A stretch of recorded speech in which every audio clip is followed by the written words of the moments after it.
welcome to today's conversation with Cam Coulson, who's our Managing Director of the Oracle practice and our resident licensing expert. We're going to talk about some of the major reasons that organizations consider moving their Oracle workloads to Amazon Web Services, known as AWS, and specifically some of the ways to ensure that migrations deliver on their expected benefits. Cam, really appreciate you spending time today to discuss this important topic that, of course, many of our customers inquire about on a daily basis. Can you talk about the types of companies that you typically work with day in and day out? Really, it can be anyone who runs Oracle, which it can be a very broad variety of organizations. Typically, the organizations who are a little bit larger in size, kind of the 500 million and up space, is often where we see the most interest in trying to reduce cost. And I think that's simply because they pay Oracle the most money, Right. and are looking for the best ways to save. But we frequently see smaller organizations as well who've invested in Oracle at some point in the past and are trying to figure out ways to just optimize their spend and make sure that they're not overspending. So it really can be a wide variety of customers across a wide variety of industries. In that same vein, what are some of the common challenges that these companies face when moving their Oracle workloads to AWS? Well, I think there's a few key ones, and we're going to talk about some of them later on, hopefully. But I think licensing is often a big one. They're often concerned about what their approach to licensing is going to be, how that might change in the new environment, how Oracle is going to feel about it. And then there's also the technical challenges that come along with a migration, understanding what the new environment will look like, making sure that performance is going to be where it needs to be, concerns about security, all the things that would normally be issues in the cloud. Are ones that come up often in those discussions. I hear a lot of companies find Oracle licensing and operations expensive. What are some of the options to help the companies improve their Oracle total cost of ownership? So I think one of the big things is looking at how Oracle is being used in the environment and making sure that it's being truly optimized for the organization. Pretty frequently, companies have Oracle environments that have been set up over time, often with consultation from Oracle, who is obviously in the business of trying to drive more software versus less, and leveraging some of the technologies that AWS has created to help minimize what the customer actually needs to spend on Oracle is a huge way to improve their total cost of ownership. I think ultimately trying to make sure that they are taking advantage of both the savings from a licensing perspective and the savings that AWS can offer with their managed database offerings that still leverage Oracle, but do it in a more cost-effective way is a great way to try and do that. I've been hearing about opportunities that AWS is promoting around funding mechanisms to help companies pay for the cost of migrating and or paying for the cost of running dual environments while they're in the process of migrating to AWS. Can you help expand on what some of those programs are and how they work? Yeah, this has been a really exciting area and something that I think AWS has been very wise to invest in and help their customers to invest in. First of all, the program, the Oracle Optimization and License Assessment Program, or OLA, is something that AWS will fund for customers to actually do a deep dive into their licensing and understand much better how that would translate to AWS.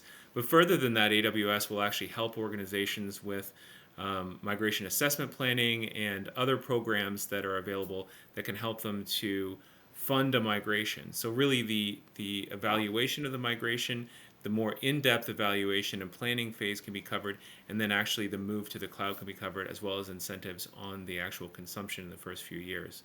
So there's a tremendous number of different programs that AWS makes available. And one of the things TekStream is really focused on is making sure that we're up to date and we're able to help our customers to take advantage of all those programs and understand how they could be applicable for their environments. Sounds like a very compelling offering from AWS to help clients for sure. Are there any recent client examples that you could walk us through, or maybe one that comes to mind that took advantage of some of these programs? Yeah, we worked with a large manufacturer in the Midwest on an environment that they had actually tried to move a number of times in the past, and had evaluated a move from Oracle to different platforms, but were never really able to make the math work. We sat down with them. We understood their licensing at a much deeper level. We understood some of the technical details of their environment, reviewed how their new environment could work on the new platform, leveraged some of the technologies that AWS offers, were able to deprecate some older, expensive Oracle technologies they no longer needed, leverage some incentives that AWS provided from a migration perspective, and were able to actually get to a much stronger ROI that allowed them to move forward. So they ended up saving literally millions of dollars a year by making the move, and essentially got a large portion of it paid for by AWS as part of it.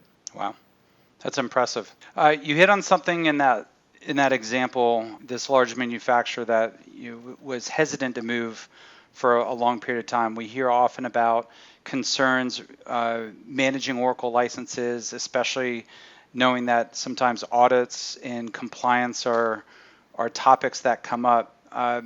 What are some specific areas there that our customers need to be aware of, and how can you and TekStream help them with making sure they're compliant as they go through this migration? Well, I think this, first of all, it's a really important area for organizations to think about. Most companies are aware that they need to be very cognizant of the potential for an Oracle audit, and that that is how Oracle essentially manages compliance with their licenses. There aren't license keys. There's no way to identify it other than being very cautious and being very aware of how your Oracle environment is set up. So first of all, it's something that companies, if they're not thinking about, they should be thinking about.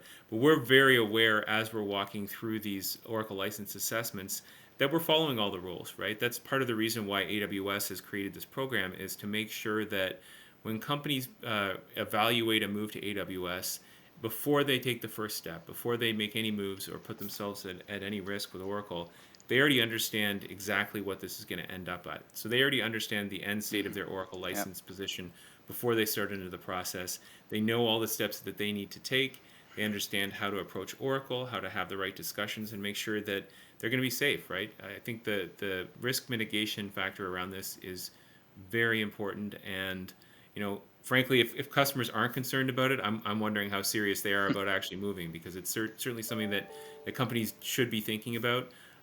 We can help make sure that they're in alignment, that there's no compliance issues, but it's a very important piece of the puzzle to consider when you're making the move, and it's something that we take very seriously as we're going through the license assessments. I know that you've been doing this for a very long time, so I'm understanding that working through hundreds of these, looking at Oracle CSIs and the like is part of that equation. Does that get taken into account also during the OLA process?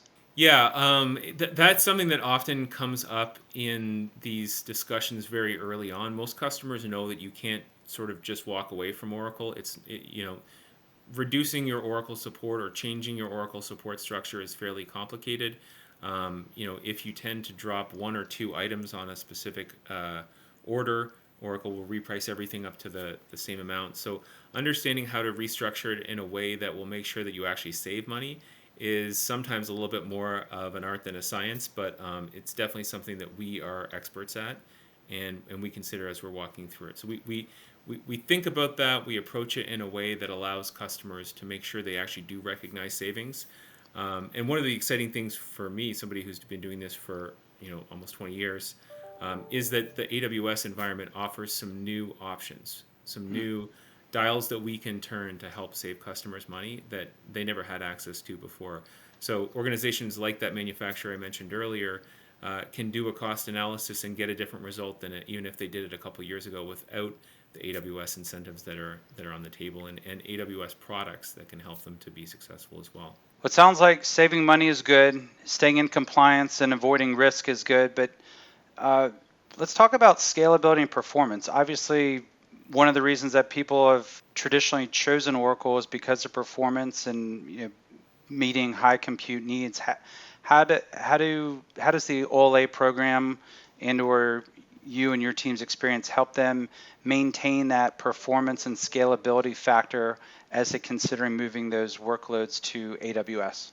That's actually really important. A really important question. Something that we take again very seriously as we're walking through this. We include a technical team in our review, in our license review, and that's not something that all partners do as part of this program. But we bring in subject matter experts on both AWS and Oracle and include them in this process. So when we scope out the customer's environment on the new platform, we make sure that we're considering performance.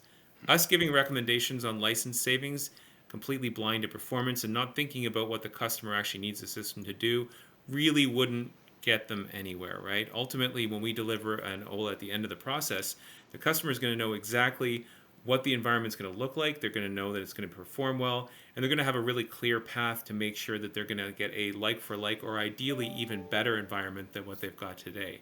We frequently have customers who want to improve their backup solution or improve their failover environments, because they don't have something that's appropriate today because they've been hampered by Oracle licensing. So that's frequently a request we get. But ideally, what we're shooting for is a new environment that's going to be as good or much better than what they've got today. And we do that by including strong technical resources who actually know how to do these implementations. The team that we have working on the OLAs is a team that actually does these migrations for customers. So we actually put consultants who would do actual migrations for customers in production on these engagements to make sure that you're getting people who really understand this at a deep technical level. Saving money and getting better performance, those sound like a really good combination there. Maybe in summary, are there any other pitfalls that clients should be on the lookout for to avoid when planning a migration? We've actually covered off most of them. I think sometimes customers are concerned about other elements in the environment, things like the application layer or other pieces of the puzzle. We really do try and do a comprehensive review and consider those elements as we're going through it. Obviously, there's always the opportunity to do a deeper dive as we move into the project, but the goal of this is really to give companies who are thinking about making the move the right tools that they need to get a project underway and to really prove out that this is a viable solution and one that gives them some options on Oracle. I think a lot of organizations have felt trapped for a long time with Oracle. And I've definitely heard a few more colorful explanations or descriptions of their feelings around their relationship with Oracle. But I think this does offer a very unique approach and something that most organizations find a real breath of fresh air. So we're excited to talk to more companies about it. Fantastic. So if a company says, heard this, sounds great, I'm interested in learning about my Oracle to AWS strategy, what's the first step they should take to get going? Yeah, very straightforward. Just click the link below to contact us, and we can set up a call and walk through the process. And once again, this is funded by AWS, so it's a very, very low risk endeavor for organizations. Fantastic. Thank you so much.